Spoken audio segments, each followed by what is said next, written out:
We're fighting a battle. We're singing the same song, trying to find someone who cares as much as we do. We're climbing the ladder while we're sinking in this boat, trying to find someone who cares. Hello and welcome back to Oh Babble Scribbler, the strange podcasty type show.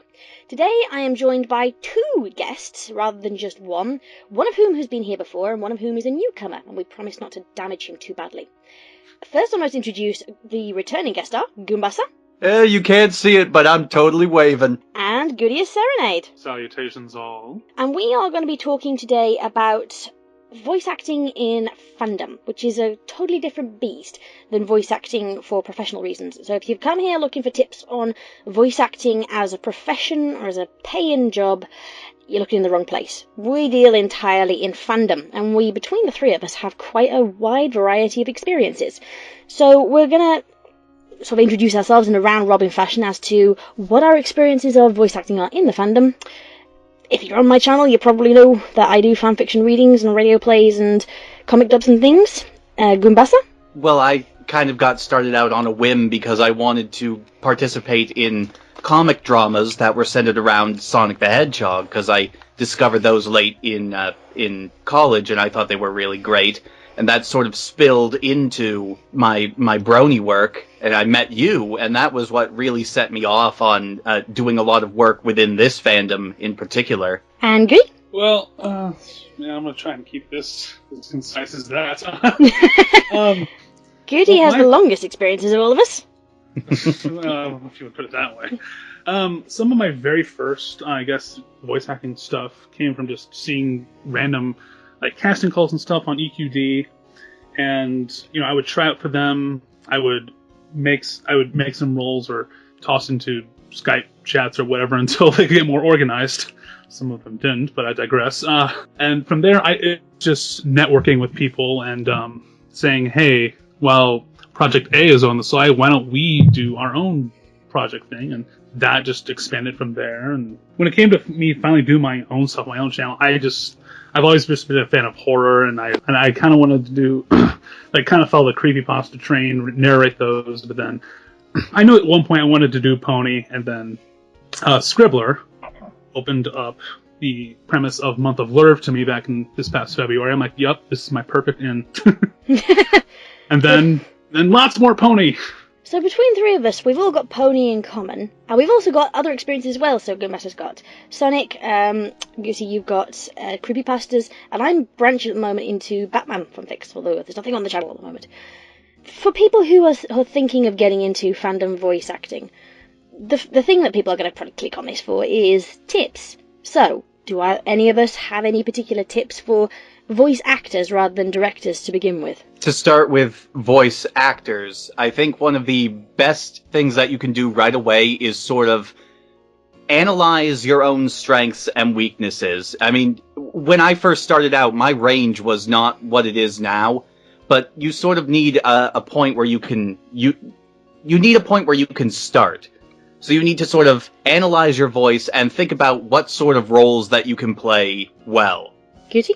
But first of all, you got to have fun with it. You have to go into this knowing that it is about having fun. And when you do that, it's going to help you with a lot more things when it comes down to recording yourself doing a voice.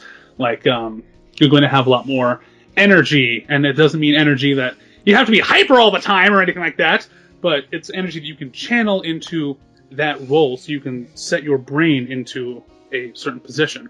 Like Goombasa was talking about range, this is going to sound kind of weird, but when you hear my normal speaking voice, I am actually, I'm going to actually turn a little into singing here. I actually cannot sing a bass part because it actually gets too low for me. So when there's deep voice characters involved, it's not really something I can do, but something higher up, it's things like that you can surprise yourself with sometimes, that you just don't know like what you can carry until you try it. I think I would agree with that and carry on the thought into experimenting. That when I first got started in this, I listened back to the things that I was recording in the early stages, and we're talking fandom voices, not narration. That's a different kettle of fish. We'll get onto it a bit.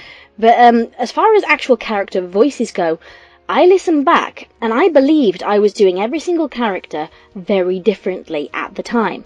In retrospect, they all sounded kind of the same, and they all sounded like me. You have to experiment, and you have to try out, and you have to be able to step outside of your comfort zone. And what you said, Guti, about energy, that's a big, big thing. That one of the things that Deftfunk put in his video, which whenever I'm working with new voice actors, I always direct them to Deftfunk's How to Voice Act video. Oh, yeah. And I'm going to put the link in the Dooblydoo for anybody listening to this. Listen to us first, and then go and watch it.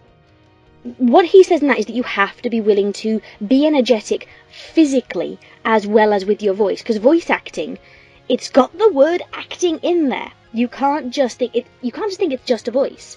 If you try to read something and you're going exactly with the words on the page and you are just reading them, it sounds bland, it sounds uninteresting, and it sounds like nothing I'd want to hear, and nothing a lot of listeners would want to hear. You have to put energy into it. You have to be willing to, like say for example, if you've got a character who is shouting at another character, you have to be willing to shake your fist in real life, or make a funny face. I don't know what this is, that I found a lot of people, even with voice acting, they don't want to contort their face. So they will look exactly the same as if somebody's watching them, and they'll feel very self-conscious, and it kind of comes out in the way that they talk, because the energy isn't there. If you are willing to open your mouth incredibly wide, if you are willing to screw up your nose, if you are willing to shake your fist or semi-bounce up and down, not enough that like you go through the floorboards, because I recorded my first story room and I would go through the floorboards if I bounced up and down. I ain't no hobbit. So, so you have to be willing to put in the energy, and it has to be a physical thing as well. Because if you're tired when you've got to the end of a recording session, you've done it well. And it shouldn't just be because you recorded from 2 o'clock in the afternoon till 2 o'clock in the morning, like some people naming no names. So, anything to take off of that? What do you guys think?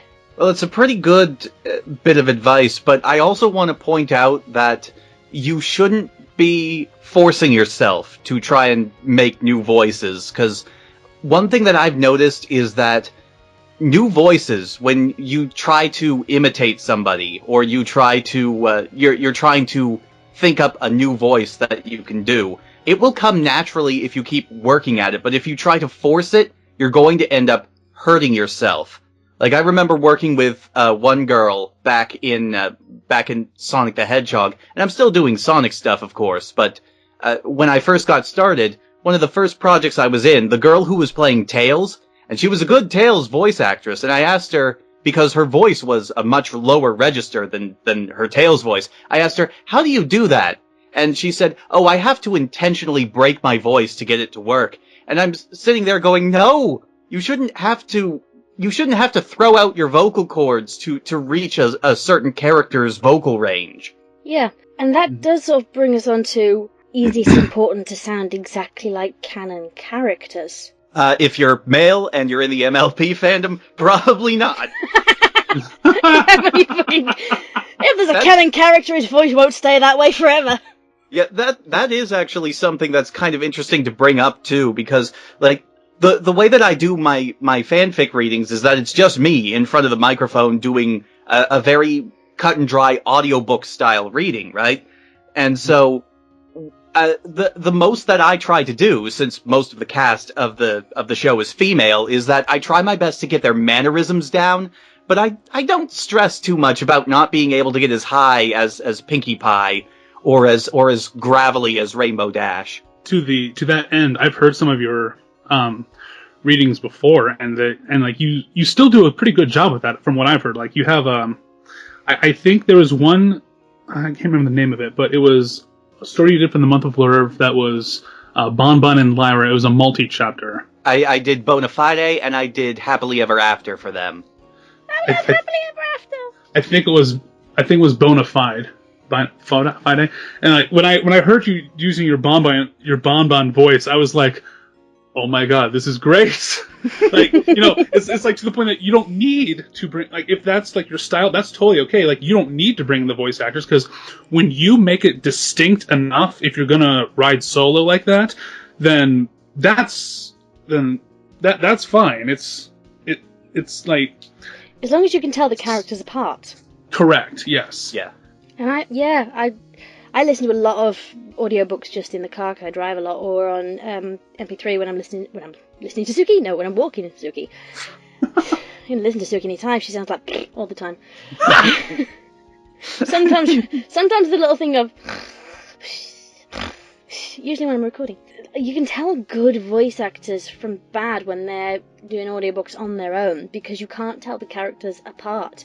And if you are going to go the route instead of writing solo, but no Jason Derulo involved in that, it is important to differentiate between your characters. But that's also a thing that can be said if you're not narrating, if you're doing pure voice acting. If you can make your character sound distinct and just recognisable as canon counterparts, because I'm talking from the female perspective here, that there are quite a few female characters in the show. I don't know if you noticed that. No. No, never. Really? No I mean, they're kind of hard to miss. They're not everywhere. It's not like they're in every week or anything.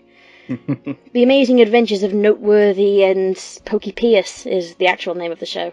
But as far as interpreting female characters go, it's hard because the range of voices it's quite immense. You can go from the really high-pitched, manic acting of Pinkie Pie to the more laconic, deeper-pitched Applejack. And everybody seems to think that, if you're a female actress, you can play whichever, or all of them, all at once. And you can, but it doesn't necessarily mean you have to sound exactly like them.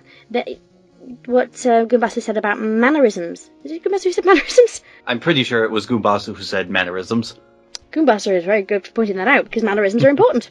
that if you can get the verbal tics of a character down, that's much more important than getting their pitch. So, for example, I sound nothing like Rarity, but if you can get the verbal tics of a Rarity character, then, darling, you start to sound awfully like her!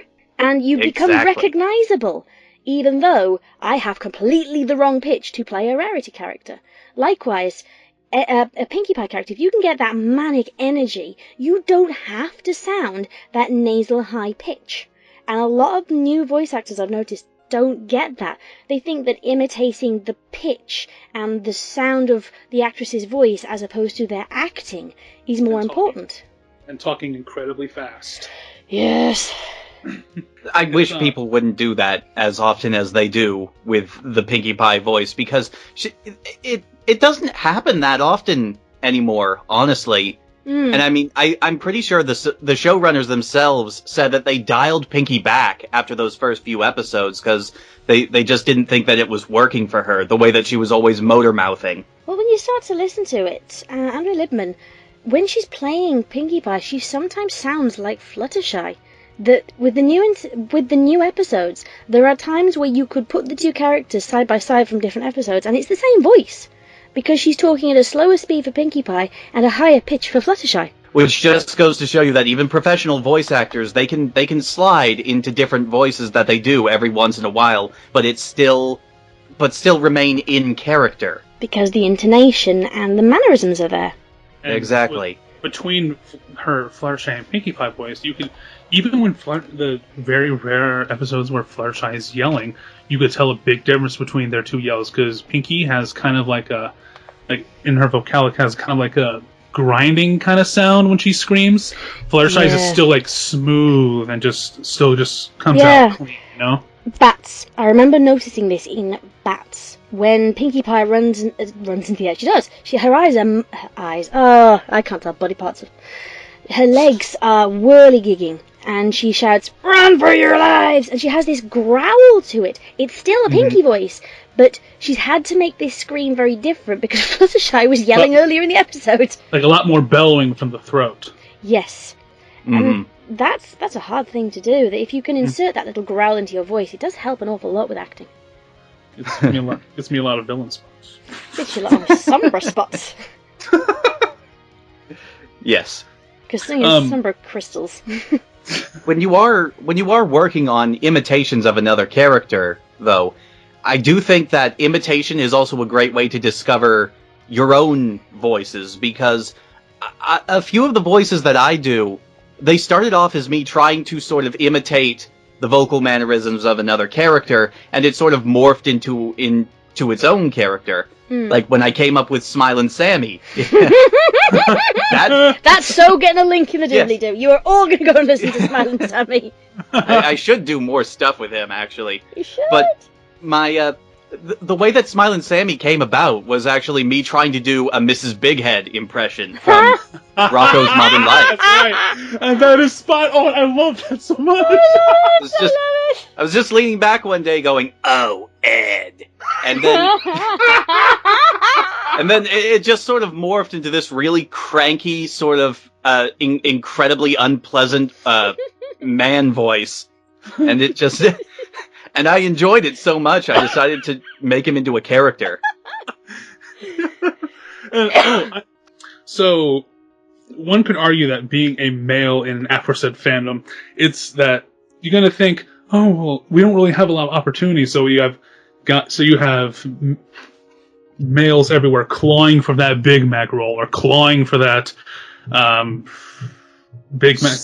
That somber role. Noteworthy. Yeah, just clawing for those, 3 or 4 male characters. Now we have Doctor Who's as well. Post episode 100, everybody and their cub brother is going to try a British accent.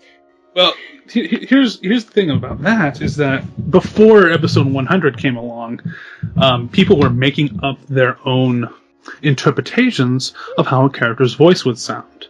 Like the Dr. Hoops thing, that was more nudging from the fandom as to why he kind of acted as he did, you know? So to that end, say that there's people like us who want to put a story together and send out a casting call.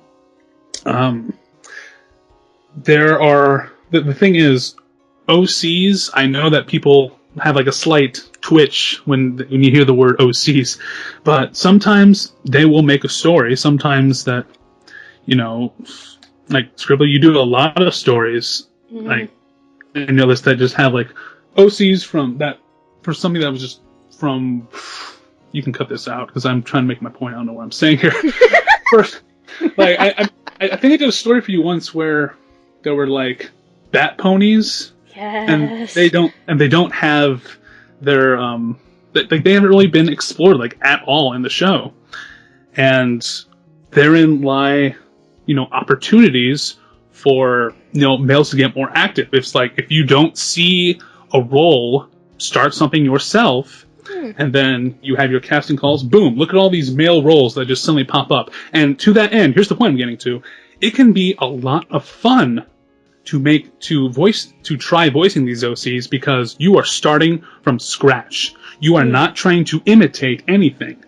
You are taking a list of objectives that say a director says, here's how I want this voice to sound, like A, B, C, and then you try and imitate those, and then boom, you have created a completely new character by yourself. So Doctor Who mixed with Mr. T, this is how I want this character to sound. Boom. Yes. I've been the fool who can't fit in the TARDIS. Can we make that a thing? I want that to be a thing. Dr. T. Yeah, I'm a screwdriver!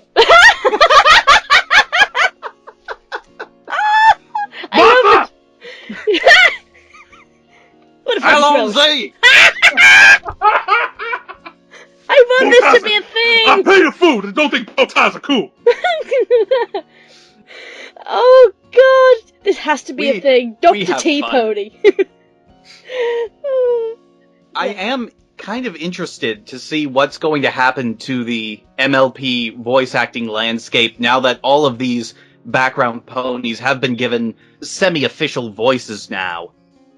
Because, at least for me, I think that, at least for a while, I'm going to stick with the voices I've always given them. Like, I recently did a recording for a story called Tell Me Lies, Sweet Little Lies, which is a Lyra Bond story that takes place in the aftermath of episode 100, where they're still sort of on shaky ground after the revelation that Bon Bon is a secret agent monster hunter, which I totally approve of. But despite the fact that they had been given their own voices, I still fell back on the voices that I had always used for them. Because will live forever! Because I just never felt like I could imitate the voices that they had been given in that episode and still make them sound distinct. It's just sort of a reflex now that I give Bon Bon that accent, or Lyra that slightly raspy tone.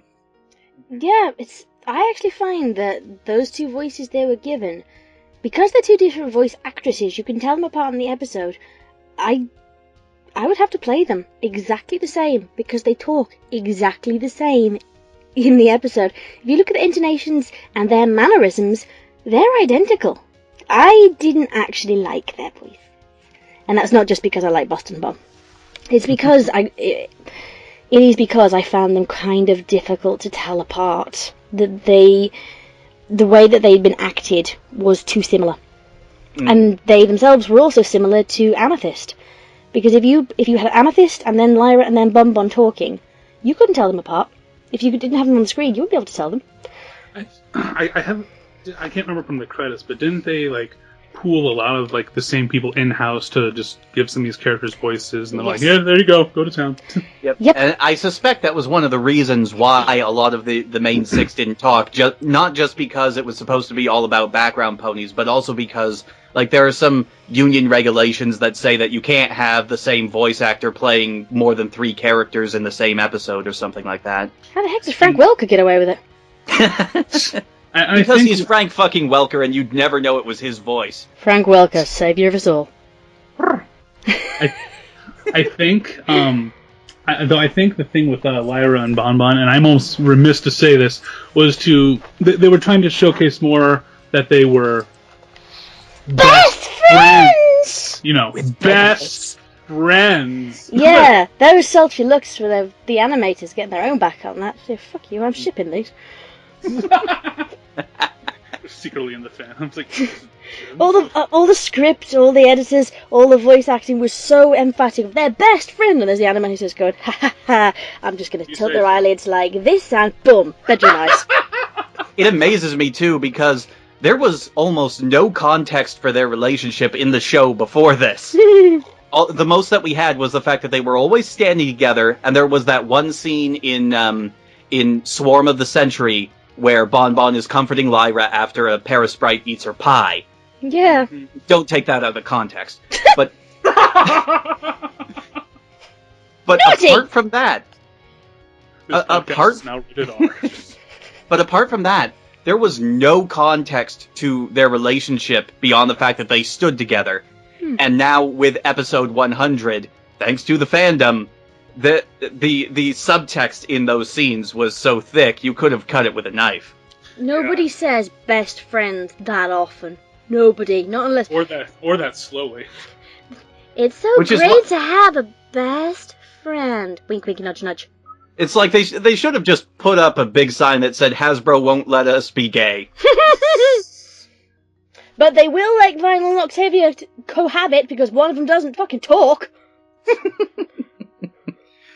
I kind of like Mute Vinyl, honestly. I like it as well. I've read some really interesting fanfics about her. From the perspective of her being mute. I'd seen, weirdly, before episode 100 and the EQD movie. EQD? No, that's Equestria Daily. Equestria Daily's not getting their own movie, are they? No, not that I know of. Sophisto, played by Mr. T. That'd be a cluster. Let's not give them ideas. Right, so, yeah.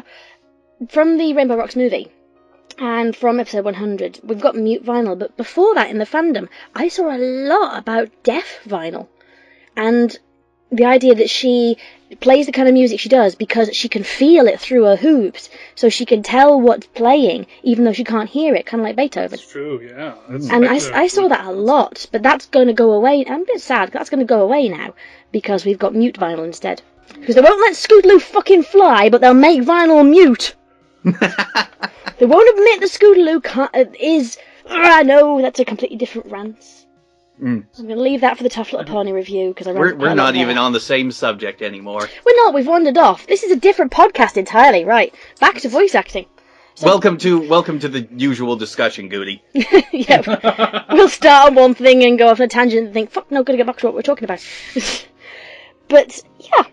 So, fandom voice acting, like I said, from a female standpoint, there's a lot more opportunities, but there's also a lot more people competing for the same roles.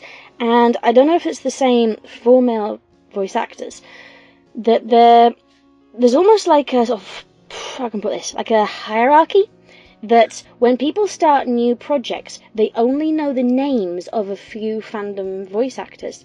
So they automatically assume they want those voice actors and are not willing to give newbies a chance, or people who are just slightly less well known.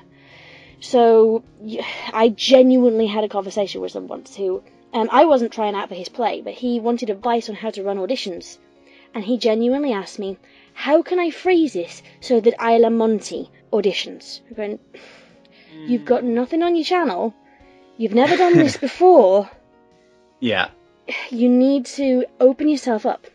And we're sort of getting into directorial things here as well. That you have to be willing to open yourself to new possibilities. Like, Goombasa, you found this in Heroic Tale. That you auditioned for one character, and you got a different one completely. I auditioned for every male character. And then you got one who wasn't on the list! Yeah, I was actually kind of amazed. It took you a little while to get back to me on auditions, and I just sort of assumed that you didn't want me in the play, and I went all Eeyore and just went, okay. Yeah, and then I came back with you and went, this character, who's not in it yet. Yes. But, hello. Suki, stop licking your bum. That's not pleasant. Well, that's on the internet now. Oh, you haven't... I've hit 50k subscribers today. And I was planning to do 50 bloopers for 50,000 subscribers. And they're not ready yet. But I was listening through to these files that I've saved over the months. So many of them go, Suki! Suki, he goes, Suki, what are you doing? Suki, stop doing that. Suki, leave my sock alone. Oh, Suki, you smell!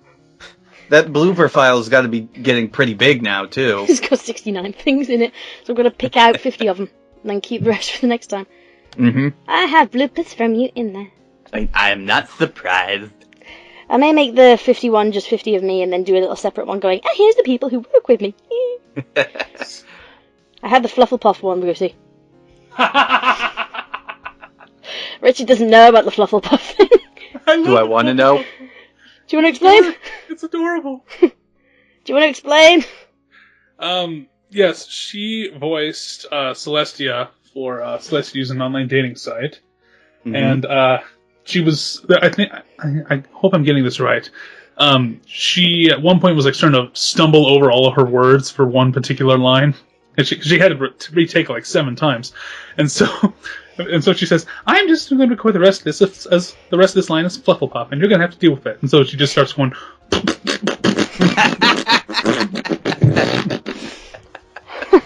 I'm just like, she nailed it. I'm using this. I love your impression of me there as well. Yeah. Here's the other thing, if I choose to leave this in, you will get bloopers. Use your bloopers. Yes. Don't get rid of your bloopers. Keep them to posterity or just put them out. But yeah. But if you're going to send in lines to somebody else, make sure they don't mind if you've put in bloopers, because some people are a bit funny about that and they only want the clean takes. It should be noted too that going off of bloopers, it's important that you are willing to make fun of yourself and make yourself very ridiculous while you are doing this, because voice acting in general is not really an industry that's known for its dignity. And so if you are a really self-conscious person, you're probably not going to have a lot of fun in front of a microphone. Drunken Goombasa. Like, try not I can quit any time I want. Now, where's my cider? You sound like Rainbow Dash.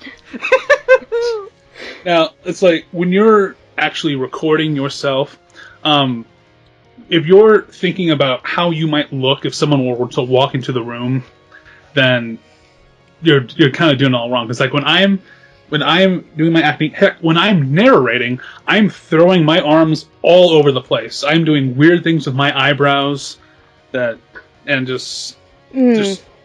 I'm like a wacky wavy arm tube man or whatever those inflatable things are in front of car dealerships. Inflatable arm flailing tube man. Wacky waving inflatable arm flailing tube man. I'll just there's one time I like swept. I was doing a narration role and I was screaming at a character who had broken the fourth wall, and I just throw my arm just right over my laptop and microphone, and one of those times I just knocked my microphone over, and you hear the take. Oh shit!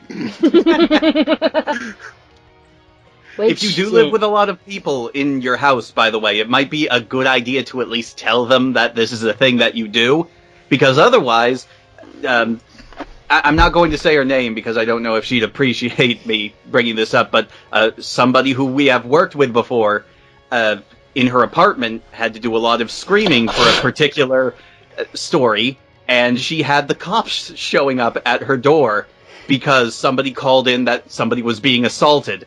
Yep. Yeah. So, like, with something like that, if I'm doing, like, a narration or, like, a role where I'm kind of just speaking like this, and I know people are going to be home, that's one thing. I'll just do it in my basement or whatever. But if I'm doing like a screaming role or something like bulk biceps, I'm going to take it to inside my car. I'm going to wait for everybody to be out of the house. And then I'm going to compensate for all the takes where Suki comes in going, "Who's hurting you? I'll come and bite them." That's another thing that's worth pointing out, actually, is this is something I noticed a lot of when I had auditions coming in from a place like home, less so with Heroic Tale. I think that's because I'd got fewer auditions for that. And the people who wanted to try out for that one seemed to be experienced already. At least to the point where they knew about soundproofing, and they knew about not making their voices echo, which is something that a lot of directors, if you are applying to projects, they may well not include you in the cast list, not because you're a bad actor. You may be a brilliant voice actor. You may have done all the stuff that we've talked about so far. But you will not be given the role if you are echoing, if you sound like you're recording in a cave. Mm-hmm. Even beyond just echo, just having good equipment is a must if you want to be taken seriously for any sort of role. You can't record it on your phone, and you can't record it on an internal mic. Yep. We as directors, we can tell when it's an internal mic. A general rule is that if you are going to look into getting a microphone, don't get anything that is less than $50. Because 50 is the absolute minimum, and it can still be pretty shaky. If you want a decent quality mic that will make you sound pretty professional, you're going to want to look in the $90 to $100 range. Unfortunately, yes. You may as well just say what kind of equipment we use. I've got a Blue Yeti. It's the only one I've ever used because, well, it's the second Blue Yeti I've had because I bought the first one second-hand, and that was a very stupid thing to do because somebody had clearly dropped it beforehand, and it lasted about 3 months. But Blue Yeti is the only type of microphone I've ever used because it is quite a powerful USB port microphone. Because unlike a lot of microphone setups, you can just plug this into your USB port and it will go, and it will work with Audacity, the free editing software, or it will work with whatever recording equipment you have, like recording software. The Blue Yeti will interact with it because it's a USB mic. I know that a lot of people, Finish Line, have told me that it's actually not that great a microphone, but it's worked for a fandom project, and a lot of fandom VAs use Blue Yetis. I know It's Anna Chloe M uses one. It's not the first one some people would go for. There are other ones as well. The Blue Snowball is a good starter one as well. It's again a USB port mic. If you're looking I also think it's a little bit cheaper than the Blue Yeti as well. It is. It's the same company, and the Snowball is cheaper. It's got a bit of a tinnier sound quality to it, but nothing that, unless you're being super pedantic, you would notice. The Lost Narrator used it on all of her early stories, and they all still sound good. Mm-hmm. So, Goody, what do you use? Well, when I first started, so actually a little backstory to this, I own my own DJ business, and when I first started in trying out for VA stuff, I actually would take the mic, wireless mic I had with my system, and I would record my stuff through my mixer and into Audacity. And then I would just edit from there. But as time went on, I decided, I'm going to be doing this more often, even though it is for fun. I'm going to have to make some more investments. So eventually I bought a headset that was close to $40. And Goombasa, what do you use? When I first started, I used a mic called the Apogee MIC. And I overpaid for it because I bought it brand new off of eBay for $180. They go for $90 through the actual website, to show you just how much smarter I have gotten since then. But now I also use the Blue Yeti because I noticed that Scribbler used one, a few other people I had talked to used one, so that came very highly recommended to me. And I invested in one, and it's the one that I'm currently using. And it sounds really good. I'm not at all biased. Mm-hmm. Thank you. In fact, I will say that I have done some professional voice work with the Blue Yeti before. Well, of course, the audiobooks that you put samples on your channel. Yes, and not only do I do audiobooks, but I've also gotten some professional voice work with places like Voice Bunny, which does count itself as a professional voice service. And the Blue Yeti works fine for what I need it for there. Need to look into Voice Bunny, really.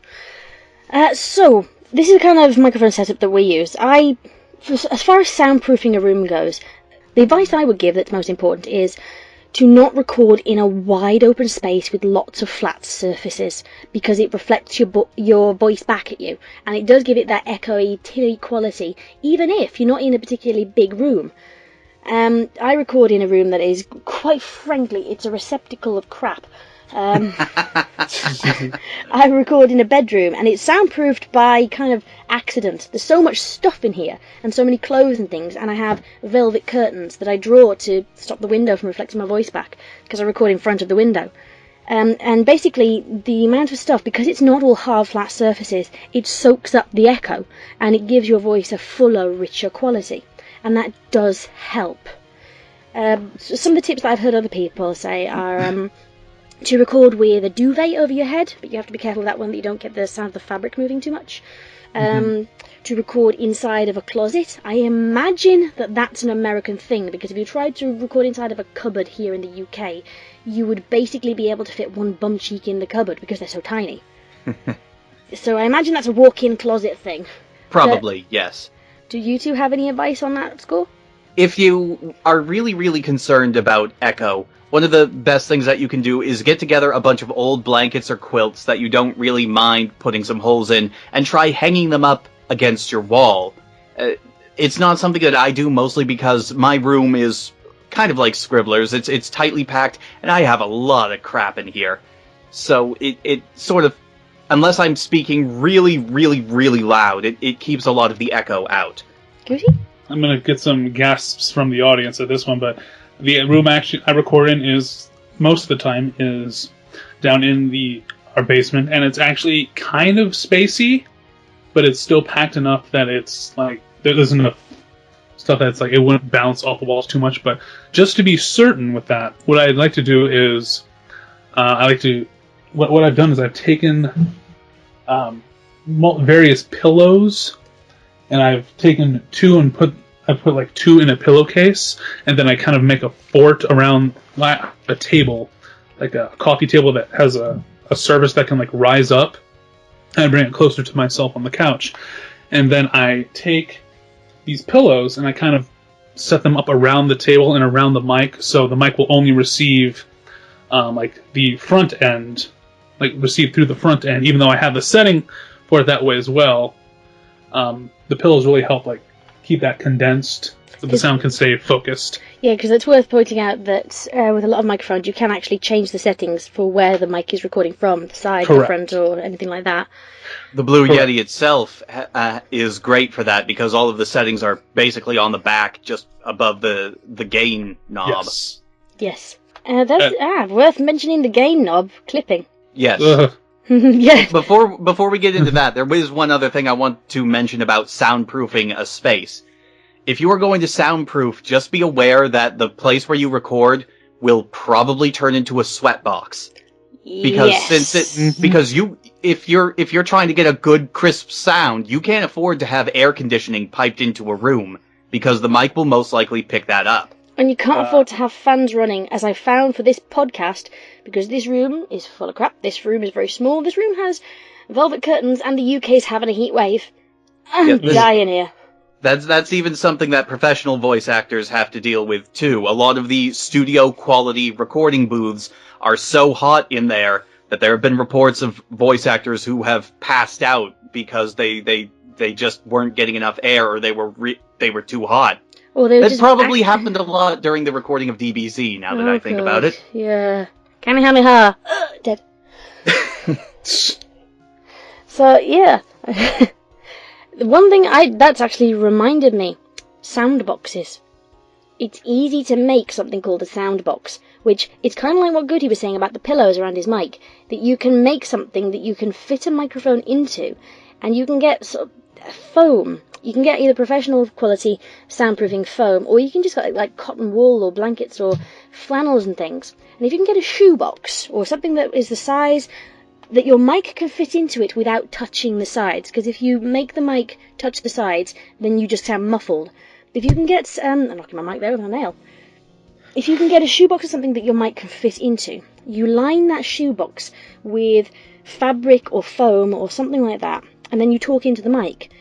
It doesn't bounce back because that shoebox is absorbing the sound, and as long as you are sitting relatively close to the mic, that really helps, and it gives a wonderful crisp quality to it. Speaking of mic setup, don't talk directly into the mic. Don't aim your mouth directly at the microphone. That's even if you have a pop filter. Yeah.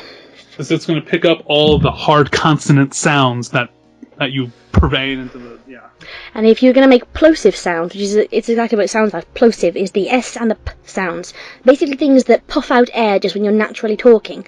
Then it's going to pick up the puff of air, and it's going to sound like this. Like, I always record to the side of my mic. If I was to record right into the mic, then you start to pick up all the bits of air. This is why I don't record talking into the mic, because the plosive sound comes up with horrible noises. Oh, it sounds so horrible even just listening to it. Yeah, this is why I record. I stand a couple of steps away from the microphone to the right of it, and I've never pointed my mouth at the mic itself, because that was always really obvious. That sound was coming through in my headphones. So if it was coming through when I was recording it, it was going to come through 10 times as badly on the actual recording.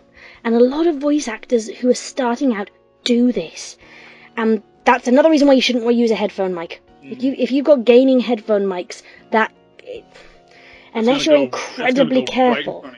Yeah, you've got to be really, really careful with this. I've known some people who've only ever used headphone mics. Dr. Cobra used to use them all the time, and for the most part you couldn't tell. But when he would have to shout and made a plosive noise, it was obvious he was using a headphone mic. And if you're going to use a headphone mic, you've got to be careful what you record, because it will come out. If you want to do it in a lot of different projects, you need to upgrade to a standing quality mic that you can move around without breathing straight into it. There are just other pieces of equipment, too, that you should consider, though they'll differ depending on your situation. Like, I use an actual, it's a cheap little thing, but it's an actual microphone stand that my Yeti sits on. I have a pop filter in front of me, and everything like that. And I always keep a few spare USB wires in case anything happens to the one I have plugged into my Yeti. Mm-hmm. Pop filters are an interesting investment, that they do help.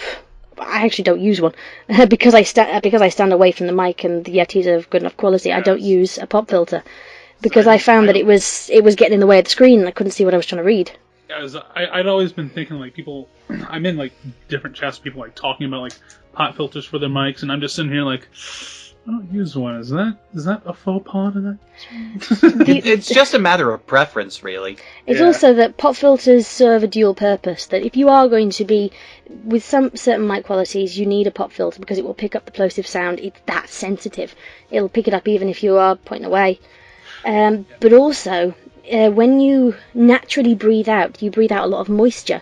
And if you want your microphone to last longer, you put up a pop filter because it catches that moisture and it doesn't go into the workings of the microphone and shorten its lifespan. Yeah, and I actually work at a radio station, and so, like, I'm not used to using pop filters, so I always think, well, it really is personal preference, because I interned at another radio station that had them in like all the recording studios, but the one I'm at now, where I actually paid to work at, they actually have like covers, like the foamy like covers that go over the top of the mic. Yes, that's the alternative, is to get a foam cover to go over your mic. Mm-hmm. I think from a fandom point of view, if you're going to be paying more than $50, if you're going to pay $100 or more for your microphone, you do want it to last a long time. You don't buy it secondhand from eBay either. Oh. Don't even buy it new from eBay, because you're going to get gypped. You are. Go from Amazon or go from a professional retailer. And don't let the salesperson talk you into getting something you don't need. You mentioned earlier, Scribbler, that you read off of a screen, right? So you read directly off of the computer when you're recording? Most of the stuff I record is cold readings. I very rarely have read before what I'm acting. Yeah. So I tend to have it in front of me. It's not the way a lot of people work. A lot of people would rather have it printed out in front of them. That's how I work. I invested in a music stand that I have sitting next to me right here, which I print out the entire story, I set it in front of me, and I read off of that too. What do you do with the stories afterwards? I turn them over and I use the paper to print more stories. And what do you do when all of the stories are finished? Recycle. Yay! The more you know. Captain Planet would be proud. See, I don't bother printing. Then again, to get into our study to print anything, it's even more full of crap than this place. So there's no point in that. I read, like I said, straight off a screen. Right, okay, before we move on to narration, because that is something that I want to talk about, is the difference between voice acting as characters and as narration. There's one thing that, from a technical standpoint, I mentioned earlier that I do want to talk about, and that's clipping. Yes. Clipping and gain. Either of you two want to explain what clipping and gain are? Clipping is, say you go to record something, and when you play it back, when you are a lot louder than you expected you were. And the little pretty green or bars that are green, yellow, and red, when they clip it, God, I'm using the actual word to describe it. I would be horrible at, what's that game called? They basically go off the meter. Yes, when you have the little bars that bounce up and down in time with your voice when you're recording. There's typically either a setting, if not on your mic, then there should be in your recording software, where you can set a certain bar of how much your recording device is going to catch, and how loudly it's going to catch. Yeah, you can turn down the level of input. If anybody's using Audacity, because that tends to be the software, it's free software, and most people tend to use that, you can tell you're clipping, because as you record, you can see the shape of your voice on the screen. And if you have clipped, the little bounce of your voice shouldn't really touch the top and bottom of the bars. It should be sitting somewhere around the middle, because if it's too close, if it's so small it disappears, you're too quiet. If you're clipping, it means you're touching either side of the bars, and it means that when you're listening, that the quality of the sound you are producing stops being crisp and clear and starts becoming unpleasant and almost hurtful to a listener's ears. You can't really fix that in post. It should be noted. That's why it's worth mentioning, because you can't turn down the peak, or you can't normalize the volume, and all of a sudden that peak goes away. And you can't take the bass out. That won't do anything.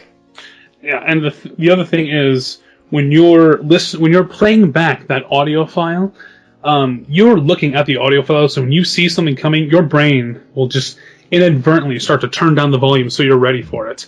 People listening to it themselves will not be ready for it. Yeah. And it's going to hurt. And they will say so, because Brony's are a very vocal fandom when it comes to singing, holy fuck, what did you do that for?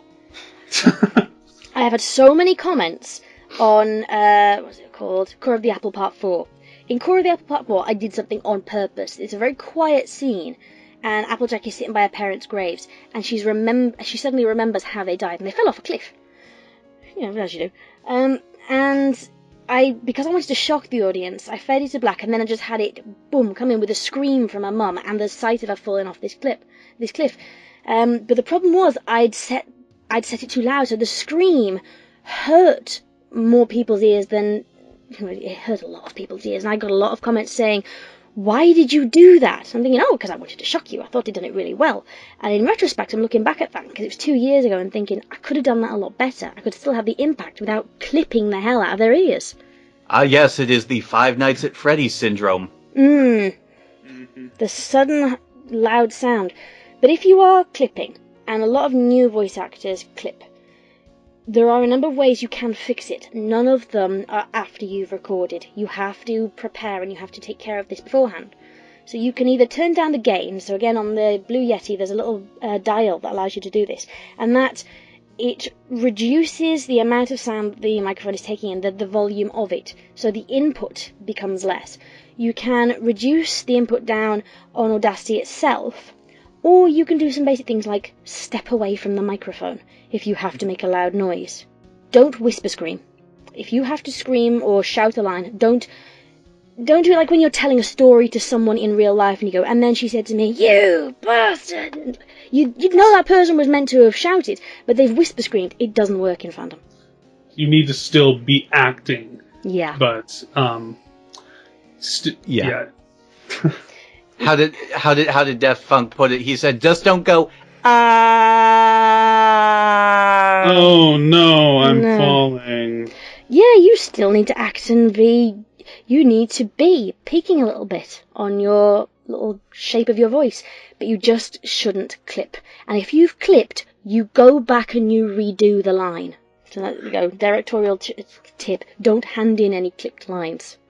I was actually recording something for you recently, Scribbler, where I had to do some kind of death scream, and I had to back away. I'm just like, okay, here's the part where I die, and moving over to my other couch. Because here's the thing about me, I know I can be really, really loud when I need to be, and so you loud never. So I do all those things. I turn down the gain on Audacity, I turn it down on the mic, and I move away. Just because I'm that OCD about making sure that I am not clipping something like that huge. Yep. Well, the other thing is you've got to be careful when you do that. You don't reduce it down too much. Because there was an actress on No Place Like Home who, at the beginning of a scene, she has to shout. She has to shout quite a lot because she's shouting through a door at somebody who's trying to ignore her. And she has to have a conversation with someone on this side of the door and then turn and shout through the door at this other character. So within this scene she had normal sounding lines and she had shouting lines. And she turned down the gain, but it meant that her normal lines were reduced as well and I couldn't hear them. So you've got to be careful. If you do reduce the gain down on a shout, be careful that you haven't left it there for normal lines as well. When you handle in lines in general as well, and this is something that I learned very early on, always make sure that you hand in multiple takes. Yes. Oh, because please. Yes. I have a story about this. Oh, go on.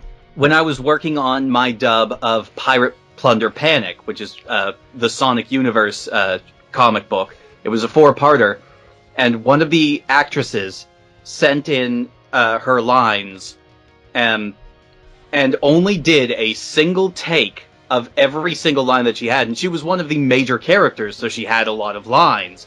And, oh my god, it was just so frustrating because I only had a single take to work off of, and some of these takes were not very good at all, and I had no alternatives. In fact, there were ones that really bothered me because she made obvious pronunciation mistakes. Like, there was one point where she had to say, must have been a dud. And instead she said, must have been a dude. And so... Oh! I had... The worst part about it, too, and this is an entirely different topic, but it's worth noting, I never managed to get back in contact with her, so I had to work with what she gave me. So if you are going to hand in lines, make sure that you are available to talk to a person about doing retakes if necessary, and to make sure that you don't have to do retakes, try your best to give at least, say, 3 to 5 copies of every line, and try to make them sound as different as possible. Yeah, no, when you're doing retakes, when you're doing multiple takes, don't sound the same in every take, because there's no point. Yeah. Give a director some variety, and expect to be told to redo stuff. Everybody makes mistakes. I recently have finished narration on something that hopefully by the time this podcast goes out will have started uploading, if not finished, called Whom the Princesses Would Destroy. And the author is called Ghost of Heraclitus, and he's clearly an incredibly intelligent person, because you two have talked to me before. You know that I like using big words. Oh, yeah. Yes. And oft times, the Lost Narrator cursed the hell out of me, because when she read Truth Be Told, there were words in there she didn't know, and she had to go look up how to pronounce them. But Ghost of Heraclitus defeated me. He managed to put in words I had no idea how to say. And I had to go off and do research, and some of them were so obscure that even Webster's didn't have a pronunciation. But if I had been a voice actor pronouncing this stuff for a director, I would have expected to be told, you need to redo this, you pronounced it wrong. So if you go into projects expecting to be told to redo things, don't get offended by it. Don't think, oh, this means I'm terrible, I must be shit, I'm awful. No, it just means that maybe you didn't hit quite the same beats the director wanted, or maybe you've mispronounced a word. It's better just to expect to be told to redo certain things, and then have a nice surprise if you don't have to, than to go in thinking, yes, I am awesome, and then somebody tell you, actually, we need you to redo this, and having a paddy because of it. Which has happened before now. I've had voice actors have proper tantrums at me because they didn't want to have to redo lines because they thought they were perfect, and I said, no, because you've said the fucking word wrong. This is a two-way street, too. Sometimes you work with a director that can be kind of demanding. Right? Not you, Scribbler! Not me, no. Certain people... Tiki's Destiny. I thought we weren't going to name drop. I didn't name drop the director. Well, okay then. There are directors who will get you to redo stuff multiple times, and then the project will die. I redid, how many times was it? There's a fanfic called Scorched, which I ended up really loving, and the director got me to record things 2 or 3 times. And I had, I think it was 14 chapters worth of Applejack dialogue, and she's a main character, and I recorded it 3 or 4 times, and then he vanished, and the project died. I'm thinking, I spent like 8 hours recording all this stuff, all told. That's not even taking into account all the editing of getting it down because he didn't want bloopers. So just be aware that a lot of the stuff that you audition for, a lot of the stuff you hand in lines for, it may come to nothing. And don't get offended by that. It's not you. Real life sometimes takes over. Or don't be offended if you just don't get the part. Yeah. Because that happens. Nobody's going to get every part that they go through. And I'm sorry for stepping over you all the time, Goody. Please. Oh, no, you're fine. Go on. Goody has his own stories on this count. Do I ever? But what I wanted to, what I was going to go just combine all these things into, since it kind of feels like we've drifted into the topic of direction at this point. Oh, yeah. Well, it's voice acting in the fandoms. If you're a director, you're dealing with voice actors.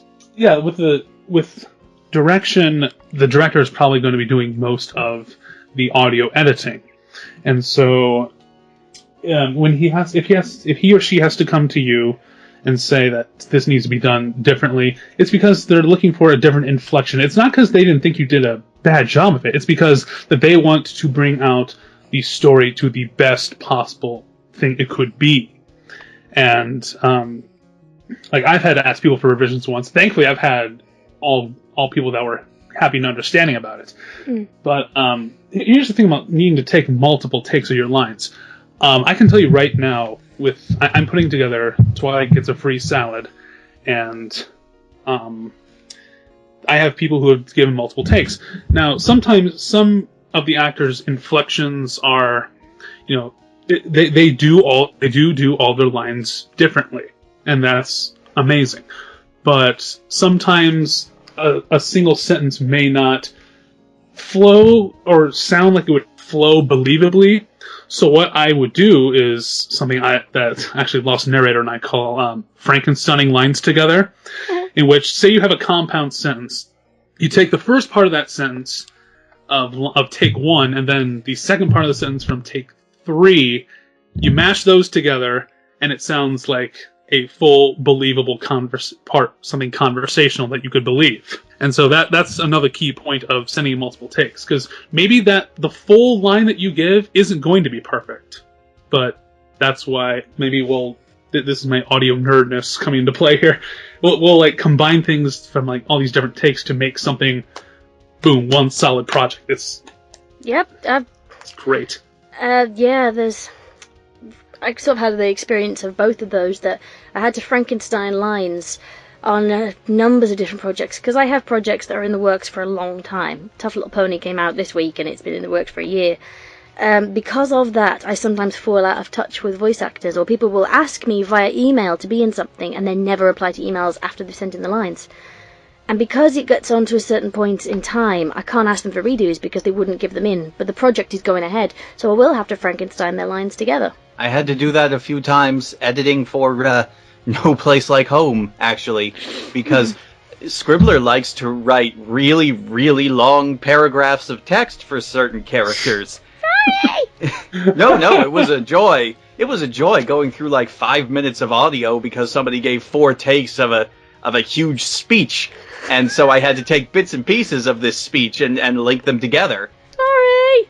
You volunteered to edit episode 2 as well! Yes, I don't regret it, I don't think. You don't think. Scribbler, how dare you write so much exposition in your story? There's no fucking exposition in there.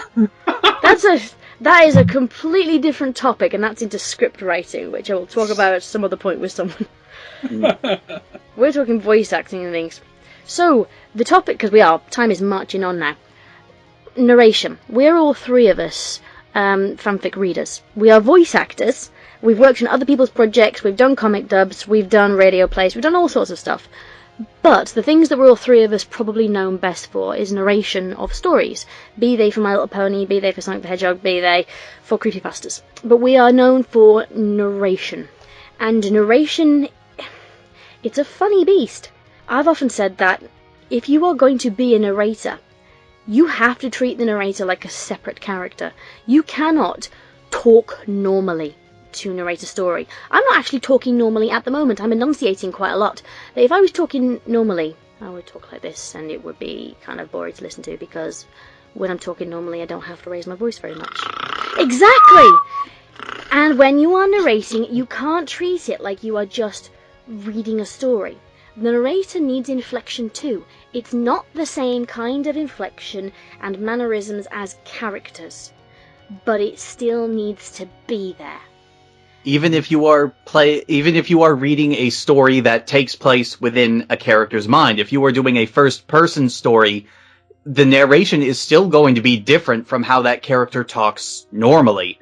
I'm thinking specifically of a story that I did called Beautiful, which is done completely from Rainbow Dash's perspective, and it was very, very interesting doing that story because the dialogue was very, very different from the narration. Like, the narration was very long and it was very slow moving. Not at all like how Rainbow Dash would talk, but I could kind of see how she would think like that. Yeah, plus when it's narration, even if it's from a character's point of view, and I find this with a lot of, I read a lot of young adult fiction just because I really like it, but a lot of it is first person, and it doesn't sound like a person. There are way too many adjectives and adverbs in there for that to be like a real person. But you still have to make it sound like an actual person when you're reading it, but it can't be like, I gave that example before of Rarity, when you give the inflections. You can't have that all the way through, because if I was trying to record a 4,000 word story entirely in the Rarity voice, it would get on people's nerves, because it's not a narrator voice. And even when it's not a character's point of view, your narrator voice has to hit certain beats. Guti? When you voice act, when you're doing a role in voice acting, you are investing yourself into that role. You are placing yourself within that story. When you are narrating, you effectively are the story. And what people don't realize is that when they go to read the narrative, they are the most invested. They need to be the most invested in that story, because when it's kind of an off to the side way of voice acting a role, because if you're telling an intense scene over here, and you're telling a more laid back and relaxed scene over here, sarcasm comes out in narration as well. You need to emulate that. Mm-hmm. When it comes down to, like, first-person perspective. You actually get these a lot when I actually get these quite a bit when I'm narrating creepypasta, because they're like, first-person perspective. But like you were talking about with Rainbow Dash's perspective, think about in real life when you're thinking about something to yourself. Like, if I'm talking to myself, like thinking myself in my head, I'm not going to be talking to myself like this all the time. It's going to just be like, just a string of words, thinking about something, and then how to respond to something, how to react to this or that, or whatever. And like, you need to like invest in like how you think that character feels at that moment. Yeah. Much like the narrator needs to be showing their investment into what is happening at that story right then and there. Whether it's something drastic and dramatic happening, or something more relaxed, or a calm before the storm. There needs to be emotion, there needs to be pauses. You can get a lot out of a story, especially dark fics or sad fics, or something with a dramatic edge to it, with a judicious use of pauses. And you find you have a narrator voice after a while. That the last narrator, irony of her name, she said that at the very beginning when she was narrating stories, she didn't have a narrator voice, and she adopted one over time. And when she said that, I went back and looked at my stuff, and I realised it's the same. That when I first started out, I've always read stories aloud, because I used to read to my sisters when we were growing up, so I kind of had that edge that I had practice in it. But when I listen back to the stuff I recorded in 2013 or in late 2012, there's not the clear, distinct narrator voice that I have now. When I'm narrating a fic, my voice gets a bit deeper, and I have a certain intonation in the way that I talk. In April, Reverb Brony was over here in the UK, and he was around when I recorded an end blurb for a story. And he broke in and said, "I've never heard you do that before." What? Well, when you shift over to your reader voice, it's really distinct, the difference in the reader voice from how you ordinarily talk. Mm-hmm. And it hadn't struck me at that point, but it's true. And when at the end blurbs of stories, when I say that was and who it was by, and there's a pause before I start talking, it's because I'm giving up the reader voice. I'm going back to just the way I would talk normally. Mm-hmm. And if I was to read a piece of fiction now, that was my chair cracking, I didn't fart. Sure. If there was any farting going on in here, it was Suki. Except she's left, so I can't blame her now. Damn. You have a narrator voice. You have a set of intonations and things that you adopt.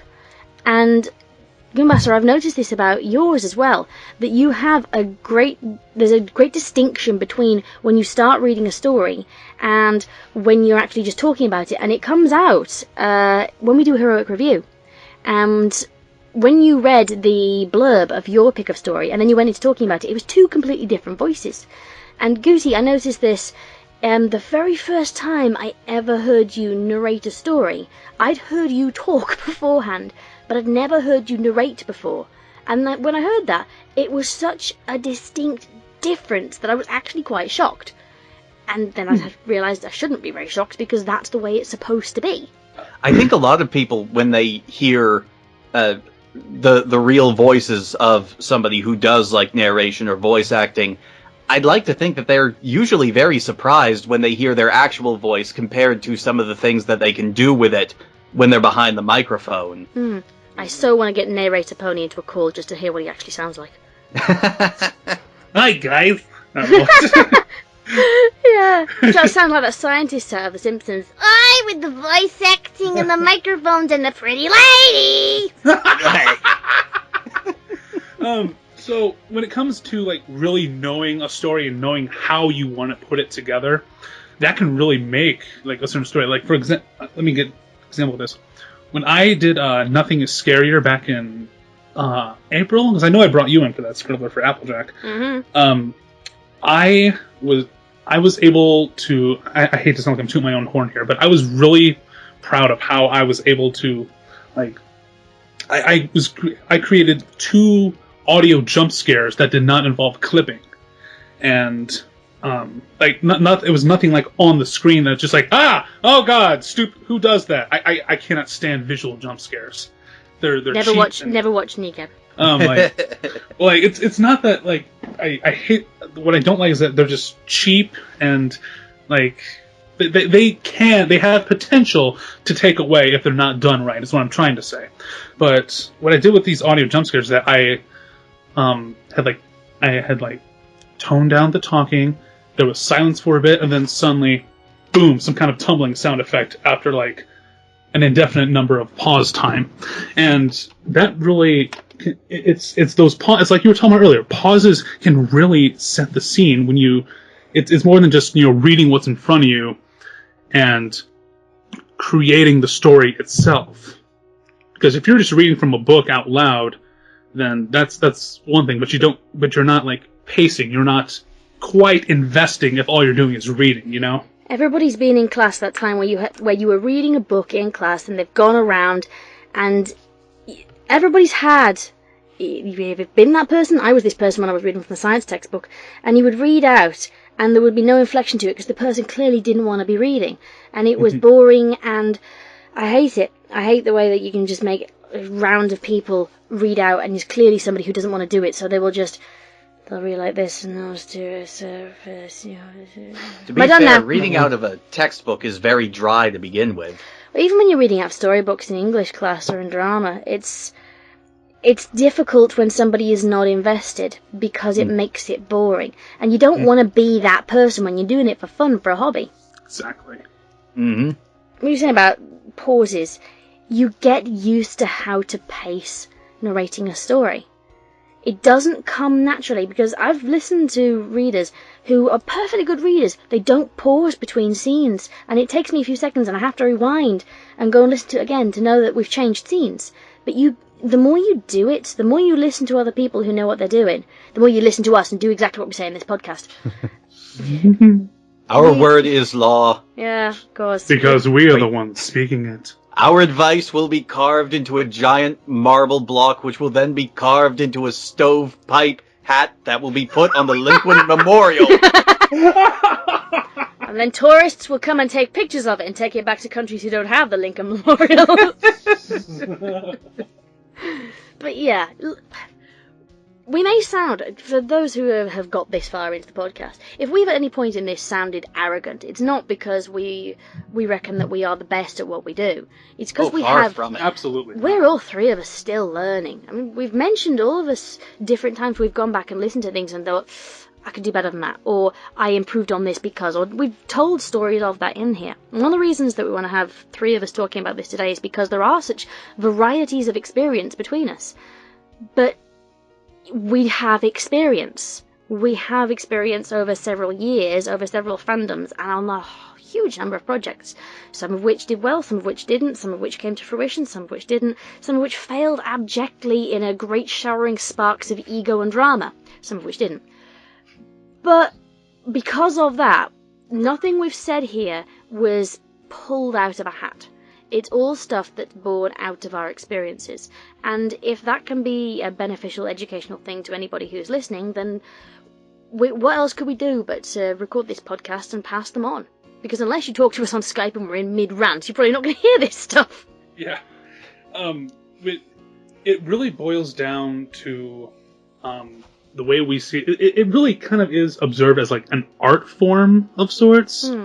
The way I observe like audio plays and stuff is that I'm a musician and I have never been able to compose, but when you bring in narration and background music, if you use it, other voice actors, if you use them, that is in itself like my own way of being able to compose something that was inspired from the back of my mind or something I find. It's like Scribbler was saying, it's not to sound like we're arrogant at all. It's that we're just invested in, the creative arts like this and doing justice to, great minds and all like that. You know what I mean? Yeah, when you find a story and you think, this story is good, it could sound brilliant. I could do things with this story. I could make the author happy with this story, and I could make listeners happy with this story. I just have to get it right.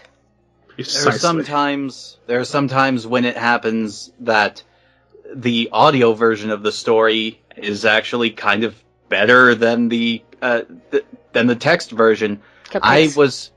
Cupcakes, that's one example, but the one that I was thinking of was, what was it called? Cupcakes. You know the one. No, it was the... Puppet to a Fame? Thank you. That Oh, one. really? That terrible, terrible thing. You hate that thing I wasn't so a fan, much. I wasn't as a fan as you can tell, which you can probably tell if you go and listen to the heroic review episode that we did on it. Do go and listen to him. Just you don't even need to get past the first 2 minutes. Just go and listen to his first words about that story. But I maintain that Scribbler's audio interpretation of it was far superior to its written version, and I could actually stomach it. Didn't Duncan R say that about yours, Guti, with Nothing Is Scarier? Yes, actually, he left comments on the video and on this Fimfic page on it. One thing I know I think he did say was that he did not at first he didn't care how I interpreted the ending, but ultimately he decided that it was up to the readers themselves how they chose to interpret it. And one thing I just said to him for the feedback is that that's exactly what I was trying to convey myself, but I'm obviously going to have my own personal influence. And that's where it really comes down to the art form. Because with Nothing Is Scary, that one was one that was supposed to really make you think by the time the story was over. And that's what I was ultimately attempting to convey. And yeah. I got nothing else to it. It was just ultimately like I wanted to convey what he was attempting to convey, and that in itself is art. It happens with like book to like audio or video or movie adaptation, multimedia adaptation between written text and either audio play or movie. If the audience can't tell, if we don't have a script in front of us, we're not very articulate people. Yeah, and probably if you're listening to this podcast, there's been so many bloopers that you didn't get to hear, but I did. And she's probably going to save them and blackmail us later. I just put them online as heroic brain farts. Yes, that'd be fun. You cringed so much when that brain fart thing came out. Oh God, which one was it? The one where I had to bleep you. Oh yes, that one. That was funny. That was very funny.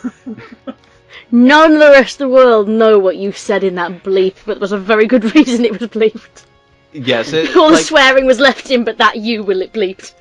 I can't remember who asked, but I think during the last one that we recorded, somebody asked me what was it that I had said, and I said, "Well, she bleeped it for a reason, so I'm not going to repeat it." Otherwise, I would have to scalp you and wear your hair like a hat. I do have very luxurious manes. Yeah, I'll just add it to mine. Just tie it on the bottom. I will be Rapunzel, except a slightly gingery Rapunzel. The other thing is that for everything that we have said here on this podcast, it's also important that, as was pointed out, we're still learning. I mean, I think most of us basically taught ourselves how to do this, but there is so much more that we could cover if we had more time. We could probably fill up hours of just talking about our experiences or our advice or the advice of other people. Yeah, just things that we've picked up along the way. Things that a lot of what we've said today, I don't know if it's the same for you two, but a lot of what I've said has come from actually active experience or picking stuff up from random conversations with people. That when I've just been chatting with other people and they've given this nugget of information or an experience of theirs or something, and it's lain dormant in my head until later on I'm thinking, actually, that's a point. I need to do that. I should try that out. Or, God, yeah, I remember that. They said that would happen, so I don't need to worry about it. And it just sits there, and you use it later. I do the same, and I've also started to look up a lot more resources from the professional voice acting world, and a lot of what is told to you from professional voice acting can be applied to voice acting in fandom as well. If you get a chance, and I'm going to plug a few things that really helped me when I was first really, really seriously considering getting into voice acting.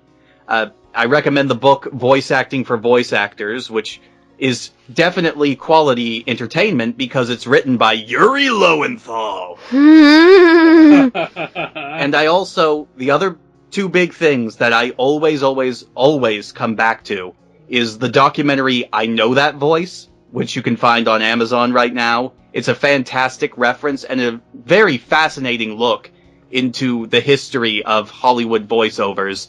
And finally, if you just want to hear some really funny stories about voice acting in general, check out the podcast Talkin' Tunes put on by Rob Paulson. I would also add to that list the podcasts by Crispin Freeman. Freeman!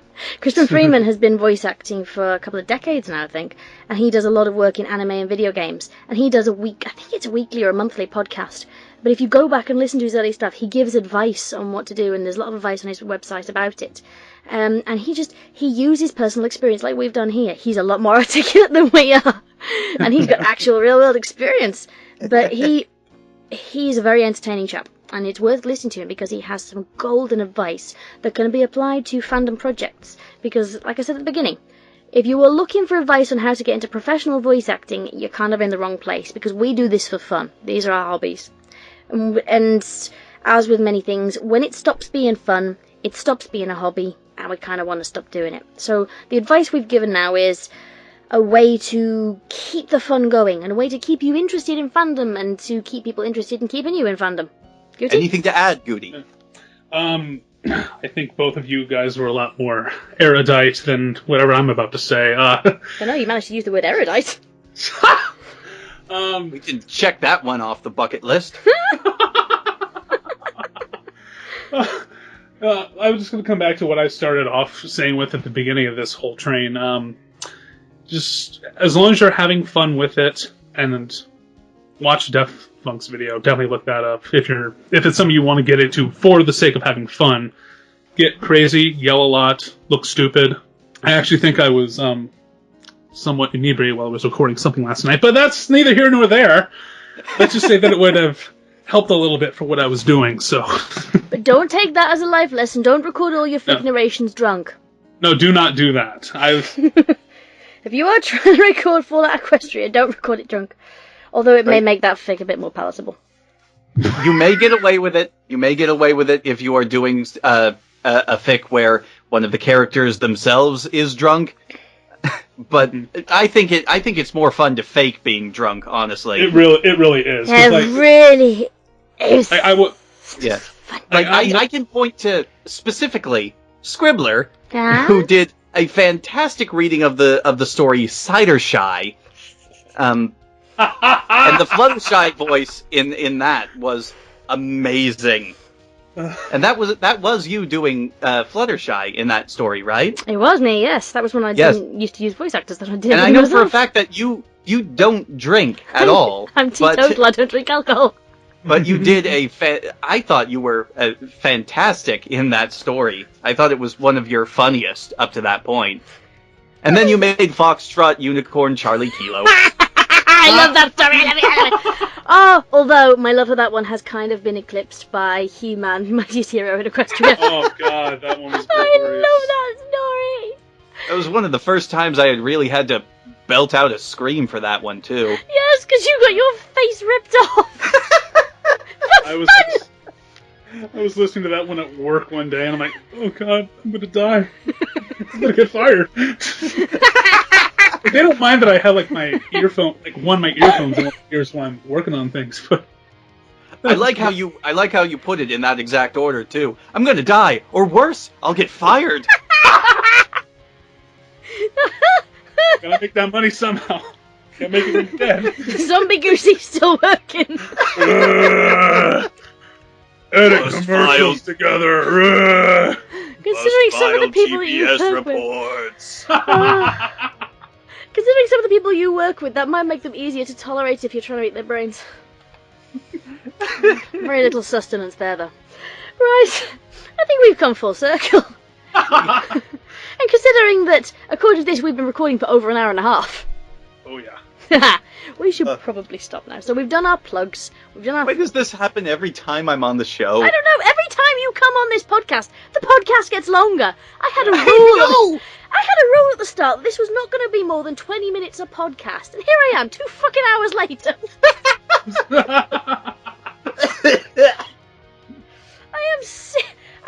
I've given up standing next to the mic stand. I am sitting now on my weights, on the things that I lift weights with. I'm sitting on them on the floor because my legs have given up. I've lost the power of my legs from this podcast. I'll tell you what, though, I don't regret how long these get, though. Not when we get to make jokes like Zombie Goody. Yes! It makes it all worth it. Oh, Zombie Goody. Zombie Goody and Dr. T. These are the 2 things that people will take away from this podcast. None of our advice, just Zombie Goody and Dr. T.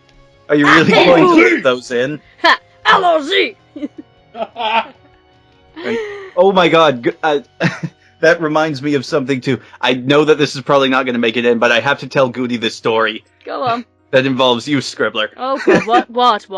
It was back when Sweetly was still very, very active in Heroic Tale, and he decided he wanted to do some trollfic readings. Mm-hmm. And so he did one that I think was called The Manliest Story Ever Written. Yes, I remember that. And to do it, since it was a trollfic, he decided that he was going to just gender flip every character. And guess who he got to play Iron Will?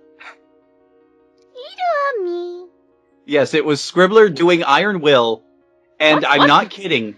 I'm not kidding. When she sent the lines to everybody for some reason, so I got to listen to them. I put it in the chat for him to pick up. Yes, and then everybody else downloaded them. Yeah. She sounded like a 10-year-old Macho Man Randy Savage. Oh no, little man! See, this is why in voice acting you can't be afraid to make fun of yourself. Because everybody else will do it for you if you don't. Perfect example, the frickin' rap I did with Wooten. I love that. That was amazing, by the way. I'm now going to write myself getting the crap kicked out of me by Scribbler and Lost. I thought it was just Lost who beat you up. When you work with Wooten, though, the golden rule is, it is better to clop than to clip.